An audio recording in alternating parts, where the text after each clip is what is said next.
A drywall and painting company in Arizona just got hit with a $7.4 million judgment for illegally denying overtime pay. And this could happen to any small business that makes the same mistake. The Department of Labor found that the company was using deceptive payroll practices to avoid paying overtime to over 1,400 employees. And now, they're paying the price, literally. So what exactly did they do wrong? And how can your business avoid making the same mistake? Let's break it down. This case involves two Arizona companies, Apodaca Wall Systems and Empire Wall Systems. Together, they had over 1,400 employees in drywall and painting work. But instead of paying them overtime, they found ways to dodge it. Here's what they did wrong. First, they issued multiple paychecks. Instead of paying overtime, they paid workers separate checks at straight-time rates to make it look like they weren't working more than 40 hours. Next, they used labor brokers to hide employment relationships. This made it harder to track actual hours worked. Then they paid workers on a piece rate system without tracking hours, meaning employees didn't get any overtime, even if they worked 50, 60, or 70 hours a week. The Department of Labor caught on, and now, the company is paying back $7.45 million in back wages and damages. Now you might be thinking, okay, but my business doesn't do that. I don't run a big drywall company. Why does this matter to me? Here's why. Overtime violations happen in all industries all the time. Whether you run a restaurant, auto shop, cleaning service, or any business with hourly workers, you need to understand these laws because most violations aren't intentional. Many business owners assume paying a salary, using a piece rate system, or classifying workers as independent contractors automatically gets them out of paying overtime. But that's not how it works.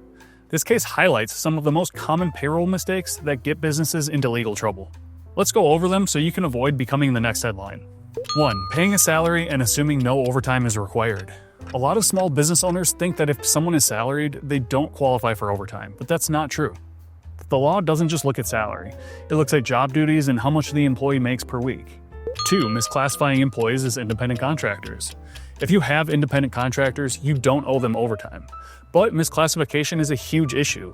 If the government decides your contractors should have been employees, you could be on the hook for back pay, fines, and penalties. 3. Ignoring off-the-clock work. Let's say your employee clocks out but then spends 30 more minutes closing up shop or responding to emails. If they're hourly, that's still time worked and you legally owe them for it.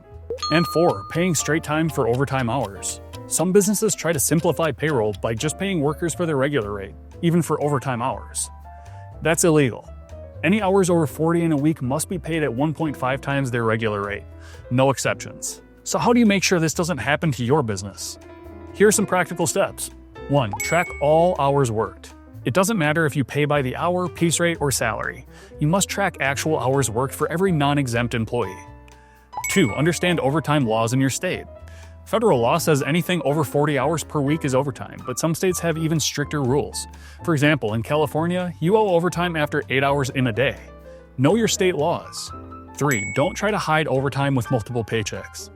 The drywall company in this case tried to split up checks to avoid showing overtime. That's fraud, and it will get you in serious legal trouble. 4. If you're not sure, talk to a payroll expert. Most payroll violations don't come from bad intentions, they come from not knowing the rules. But here's the thing. Ignorance isn't a legal defense. If you make a mistake, you're still responsible. That's why having a payroll expert on your side is one of the best investments you can make. So here's the big question. Could your business be at risk? If you're not 100% sure that you're following payroll laws correctly, you need to take a step back and evaluate your processes. And if you've got any concerns, it's much cheaper to fix the problem now than to fight a lawsuit later. At CSI Accounting, we help small businesses stay compliant and avoid payroll mistakes that could cost you thousands, or in this case, millions in fines. Want to make sure your business is protected? Click the link in the description to schedule a free consultation with one of our team members, and we'll make sure your payroll is done right. And if you found this video helpful, give it a like and subscribe to our channel so you don't miss out on more content like this. Thanks for watching, see you next time.